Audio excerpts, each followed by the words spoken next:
Hi, I'm Bill Donohue, President of the Catholic League. Mike McDonald here. He's the Director of Communications. We're going to talk about Hasan Piker. He was born to Turkish parents, raised largely in Turkey when he was young. Born, however, in New Brunswick, New Jersey.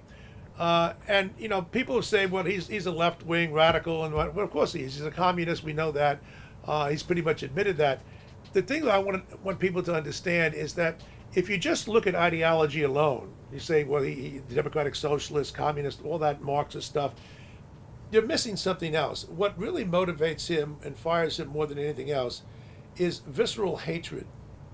He hates lots of people. He also hates Western civilization, Judeo-Christian roots. He hates democracy. He hates capitalism. He hates anybody who believes in that. Unless you understand the visceral nature of this thing, that he's a deep-seated hatred of everything that this country stands for and it was founded on, then you're going to miss the boat and think, well, he's favor of this kind of policy or that. It's not all policy. Look, take, for example, the rich. He hates the rich. Mm-hmm. Now, why does he hate the rich? He says because they hurt the poor. That's not the bishops in the Catholic Church is committed to the poor. We have a preferential option for the poor. Mother Teresa loved the poor, worked with them, and soothed them. But she didn't hate the rich. These people hate the rich, and I don't mean it in the sense of jealousy. There's a difference between jealousy and envy. Jealousy means I want what you have. Envy is different. That's what he suffers from. Envy means I want what you have, and you don't deserve to have it. I want to take you. He's anti-rich. He's obviously a rich man. He's worth $8 million. He's only 35 years of age. How many people 35 years of age are worth $8 million? And he drives a $200,000 car, a Porsche. So he's filthy rich. Yeah. But he wants to get the rich. He's not interested in helping the poor. He's never done a damn thing for the poor, and he never will because he's a Marxist. Yeah. Yeah, and Bill, I think you're 100% right to point this out, because as you're mentioning, it's not just about policies. Because, right, if you have a policy debate, right, it's like Tip O'Neill and Ronald Reagan. Okay, they didn't agree on everything, but they could at least come together, find that common ground. But the hatred pushes it to another degree. Like you mentioned, he talks about we need to kill the rich. He's also pretty anti-Christian. There was a Vietnamese woman that he said she suffered from Christian supremacy because she liked Donald Trump.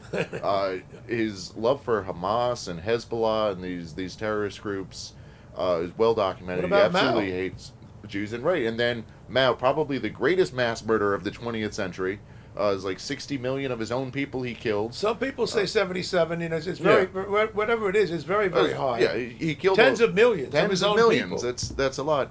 But, like you mentioned, Mao is another one that impoverished his own people, but had, like 55 villas? 50 villas. 50 villas of his own. Meanwhile, Hasan Piker, we need to get the rich, driving around in the Porsche, $8 million net worth. He's doing pretty well for himself. Good for him, but, seems... He loved Lenin. He loved Stalin. Loves Lenin. Stalin killed Solzhenitsyn, said around 67 million. I mean, whatever it is, tens of millions of people. It's an incredible number. And, these are the heroes. He loved Castro. Castro destroyed his own people, impoverished them. They're one of the richest countries in Latin America before he came along. And by the way, he was wealthy too. He was a lawyer. They never come from the ranks of the very, very poor. No, the man is fueled with hate, and the people are accepting his views. I mean, we're not playing a guilt by association game. If somebody actually endorses you, and then you don't refuse that endorsement. And to be fair, there are some Democrats.